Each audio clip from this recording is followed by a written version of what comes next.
Good morning. સ્વાધ્યાયમાં આગળ વધશું 10.1માં 589 nanometre તરંગ લંબાઈ ધરાવતો એક રંગી પ્રકાશ હવામાંથી પાણીની સપાટી ઉપર આપાત થઈ છે. તો બે ક્વેશ્ચન આપ્યા છે. પહેલું પરાવર્તિત માટે અને બીજું વક્રીભૂત માટે. તમને કીધું છે તરંગ લંબાઈ શોધો, આવૃત્તિ શોધો અને ઝડપ શોધો. હવે ડાયાગ્રામથી સમજો છો. માની લો કે ઉપર હવા છે, આ પાણી છે, પ્રકાશનું તરંગ આવી રીતે આપાત થાય તો અંશતઃ પરાવર્તન થાય, અંશતઃ વક્રીભવન થાય. તો અહીંયા જ્યારે પરાવર્તન થાય ત્યારે હવામાં કિરણ પાછું આવે છે. ધેટ મીન્સ તરંગ લંબાઈ નહીં બદલાય, ઝડપ નહીં બદલાય. ઓકે. બીજી વસ્તુ અહીંયા જુઓ તો માધ્યમ બદલી ગયું. આપણને ખબર છે કે માધ્યમમાં પ્રકાશનો જે વેગ છે એ વક્રીભવનાંક અનુસાર બદલાય. વધારે સારી રીતે કહેવું હોય તો આપણે એમ કહી શકીએ કે માધ્યમના વક્રીભવનાંકને અને પ્રકાશની તરંગ લંબાઈને સંબંધ છે. તરંગ લંબાઈ બદલે એમ વક્રીભવન અલગ અલગ થાય છે. મતલબ કે તરંગ લંબાઈ અનુસાર માધ્યમનો વક્રીભવનાંક બદલાય. રાતા માટે વક્રીભવનાંક અલગ હોય, જાંબલી માટે વક્રીભવનાંક અલગ હોય. ઓકે. તો એનો મતલબ અહીંયા પ્રકાશનો વેગે બદલાશે, તરંગ લંબાઈ બદલાશે. અચ્છા, ફ્રિકવન્સી અહીંયા ને અહીંયા બે ગોતવાની કીધી. તો આપણે એવી ચર્ચા થઈ ગઈ છે ઘણી બધી વાર કે ફ્રિકવન્સીનો આધાર મીડિયમ ઉપર નથી, સોર્સ ઉપર છે. જ્યાંથી પ્રકાશ ઉદ્ગમ પામે છે એના ફ્રિકવન્સી પર ડિપેન્ડ કરશે. મતલબ હવામાં જે ફ્રિકવન્સી મળી એ જ ફ્રિકવન્સી અહીં મળશે. જુઓ, હવામાં તરંગ લંબાઈ લેમડા 589 નેનોમીટર છે, એટલે 589 × 10⁻⁹ મીટર થયું. હવામાં ઝડપ તમને ખબર 3 × 10⁸ મીટર પ્રતિ સેકન્ડ છે. પાણીનો વક્રીભવનાંક 1.33 છે. તો પરાવર્તિત તરંગ માટે ઝડપ અને તરંગ લંબાઈ બદલાતી નથી, કેમ કે હવામાં જ પાછું આવે છે.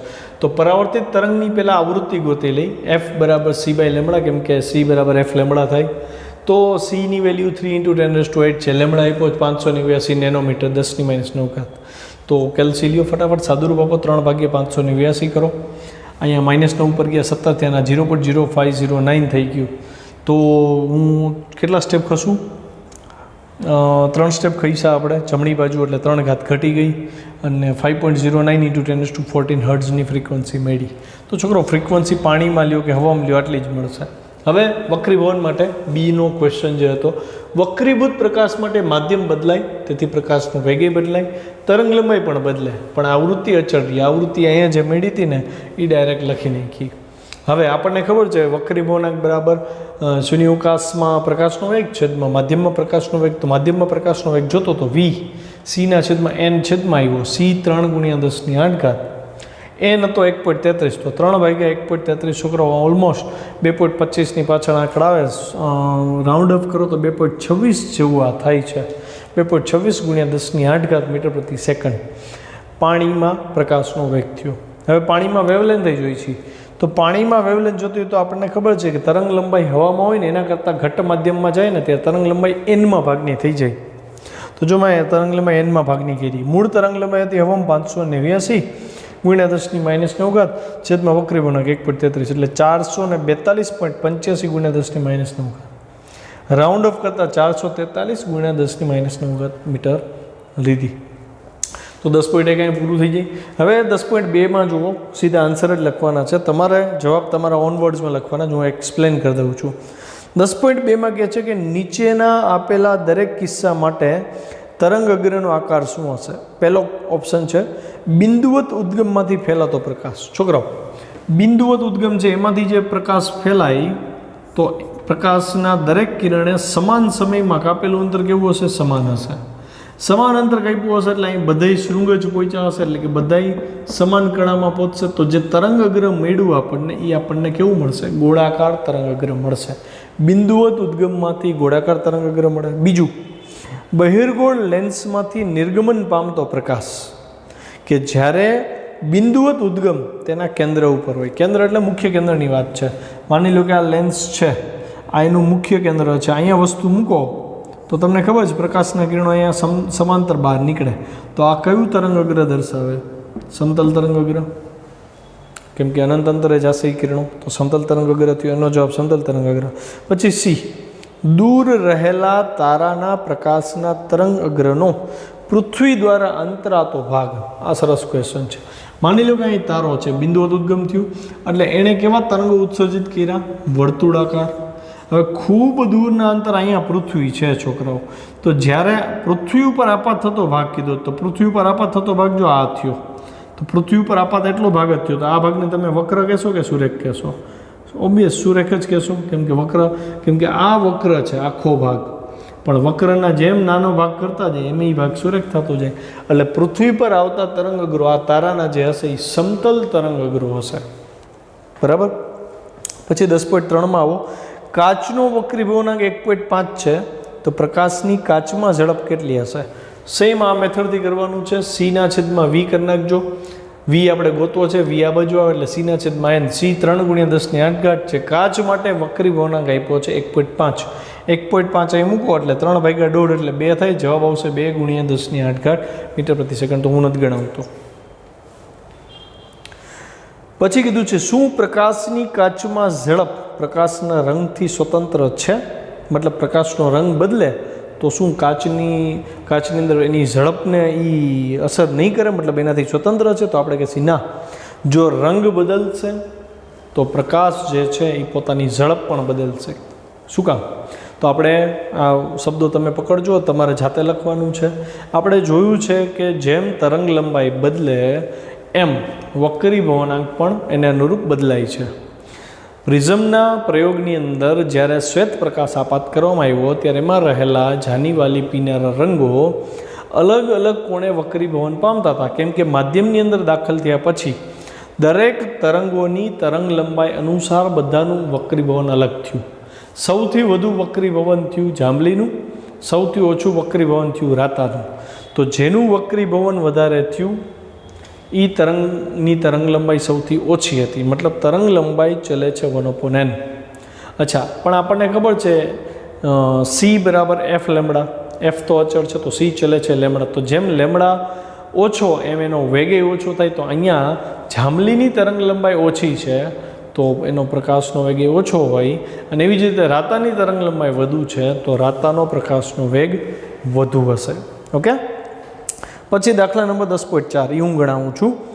યંગના ડબલ સ્લિટ એક્સપેરિમેન્ટમાં 2 સ્લિટ વચ્ચેનું અંતર 0.28 mm છે. પડદો 1.4 મીટર દૂર છે. મધ્યસ્થ પ્રકાશિત શલાકા અને ચોથી પ્રકાશિત શલાકા વચ્ચેનું અંતર 1.2 સેન્ટીમીટર જેટલું માપવામાં આવે છે.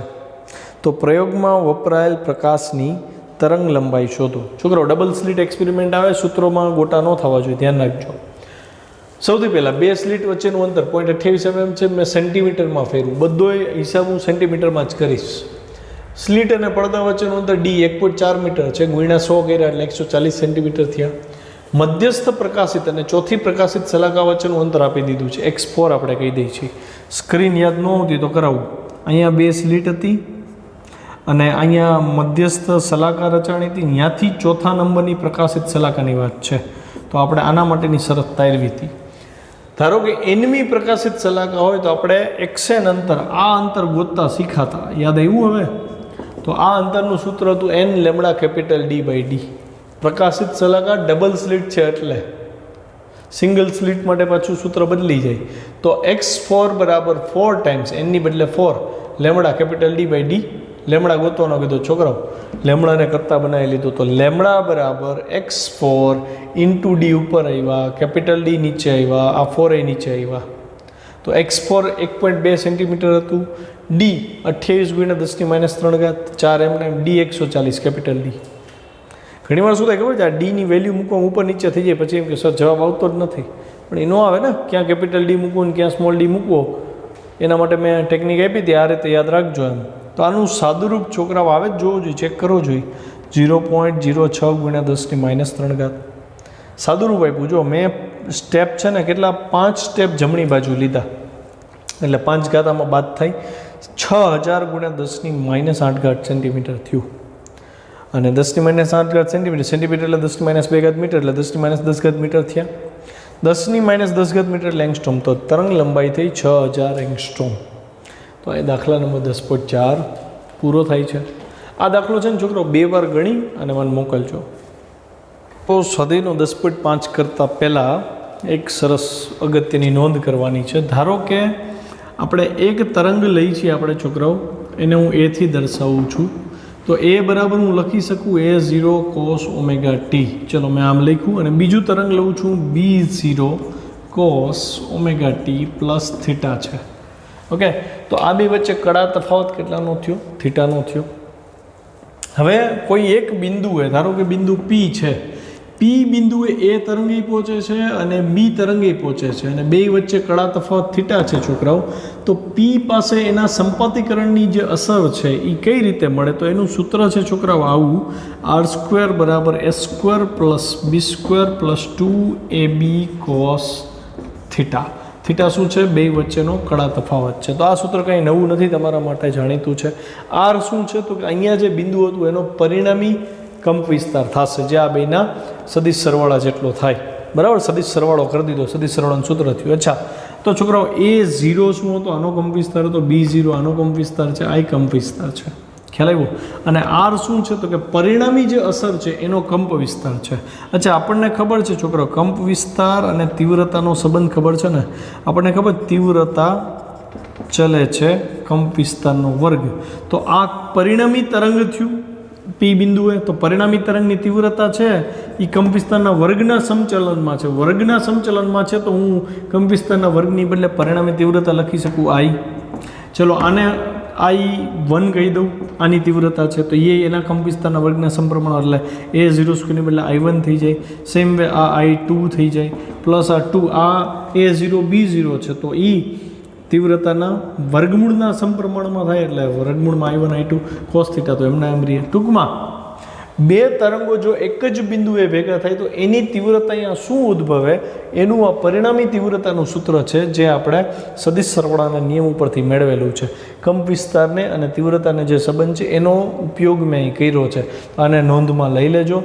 હજી ક્વેશ્ચન બેંક જ્યારે આનું સેશન આપણે પરીક્ષા પછી રાખશી ત્યારે આ કેવી રીતે આવ્યું આનું બહુ ડિટેલથી ડિસ્કશન આપણે જોશું. ઓકે, ચલો 10.5ની રકમ ચેક કરો. 10.5 એમ કહે છે કે લેમડા જેટલી એક રંગી તરંગ લંબાઈ ધરાવતા પ્રકાશ સાથે કરેલા યંગના બે સ્લિટના પ્રયોગમાં પડદા પરના જે બિંદુએ પદ તફાવત લેમડા જેટલો થાય ત્યાં તીવ્રતા K એકમ છે અને જ્યાં પદ તફાવત λ/3 થાય તે બિંદુ આગળ પ્રકાશની તીવ્રતા કેટલી હોય? તો આપણને ખબર છે કે જ્યાં પદ તફાવત લેમડાના સહગુણકમાં હોય ને પ્રકાશિત સલાકા હોય ડબલ સ્લિટ એક્સપેરિમેન્ટમાં, અને જ્યાં λ/2ના સહગુણકમાં હોય તો એ કેવી થાય? તો કે અપ્રકાશિત સલાકા. અહીં તો એક તમને લેમડા આપી છે ને એક λ/3 આપી. તો λ/3 એટલે નથી પૂરી પ્રકાશિત કે નથી પૂરી અપ્રકાશિત. તો આપણે એનો હિસાબ કરવો પડે. તો શરૂઆત કેમ કરવી? તો કે પદ તફાવતનો સિમ્બોલ આપણને ખબર છે S2P - S1P. આ n લેમડા પ્રથમ પ્રકાશિત સલાકા રચાણી. તમને કીધું છે જ્યારે પદ તફાવત S2P - S1P λ/3 હોય ત્યારે પ્રકાશની તીવ્રતા કેટલી છે? ઓકે, પદ તફાવત આપ્યા છોકરાઓ. તો આપણને આ યાદ રાખવું પડશે, કળા તફાવત એટલે 2π/λ ગુણ્યા પદ તફાવત. કેવી રીતે આવ્યું તમે વિચારો છો? તમને ખબર છે કળા તફાવત આવી રીતે વ્યાખ્યાયિત થાય છોકરાઓ કે તરંગમાં જ્યારે પથ તફાવત લેમડા થાય ત્યારે તરંગની કેટલી કળા પૂરી થઈ હોય? 2π. તો હું આવું લખી શકું, લેમડા એ કળા તફાવત 2π. તો આપેલ પદ તફાવતે કળા તફાવત કેટલો? સમજે પડી? તો આ રીતે ત્રિરાશિ થઈ કે ભાઈ કળા તફાવત બરાબર 2π/λ અને પદ તફાવત. એટલે અહીંયા આપણે અહીં પદ તફાવત લખીએ તો પદ તફાવત ગુણ્યા 2π/λ. ત્રિરાશિ જ માંડી છે, બીજું કંઈ નથી કર્યું. આ યાદ રાખવાનું છે. હાંસી આમ લખી લેજો, કળા તફાવત એટલે 2π/λ ગુણ્યા પદ તફાવત એટલે એકમ તરંગ લંબાઈ દીઠ કળા થઈ. અચ્છા, પ્રથમ કિસ્સામાં આપણે કળા ગોતી લે. અહીંયા કળા કેટલી હશે?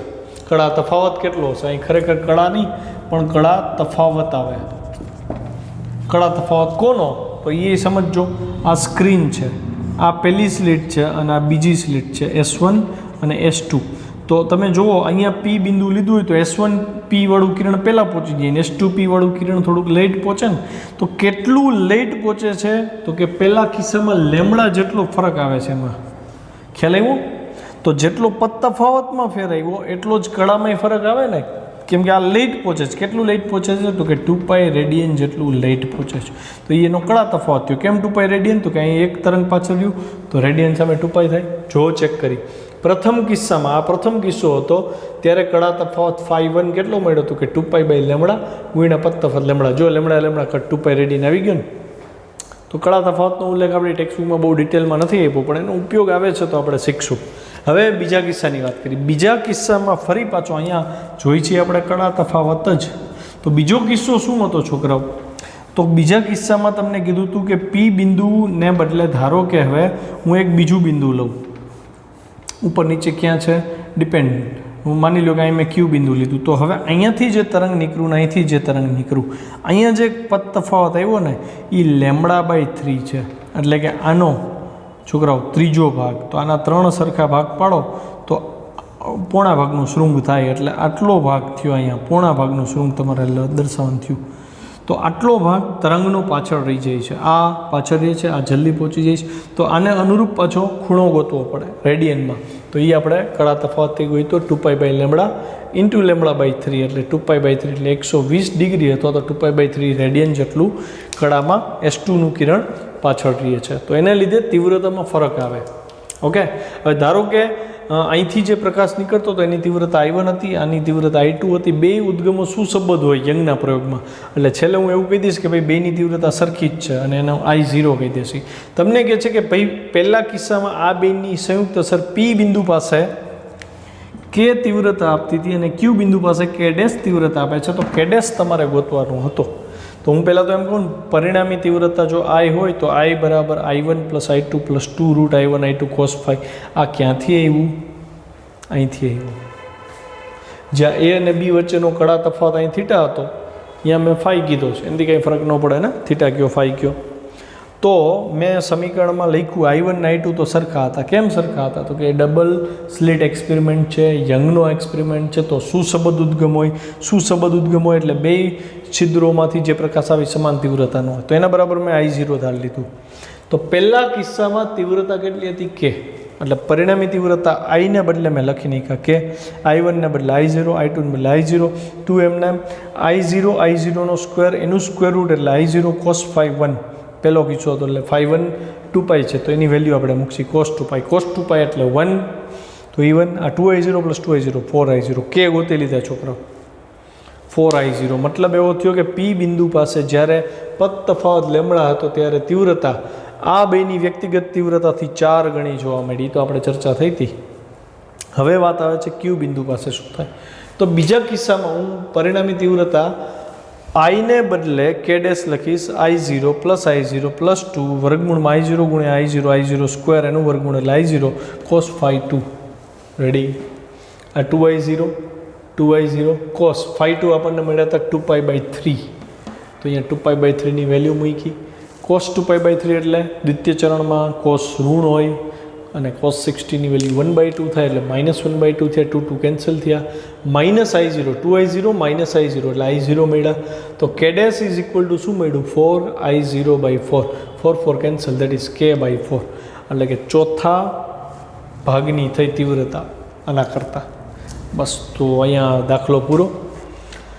5 દાખલા આજે કરી, જાજા નથી કરવા. 10 દાખલા સુધીનું જ હું કરાવવાનો છું સેટરડે સુધીમાં. ઓકે, તો 5 દાખલા આજે કર્યા, 5 દાખલા કાલ કરશી, લેક્ચર પૂરો કરીએ.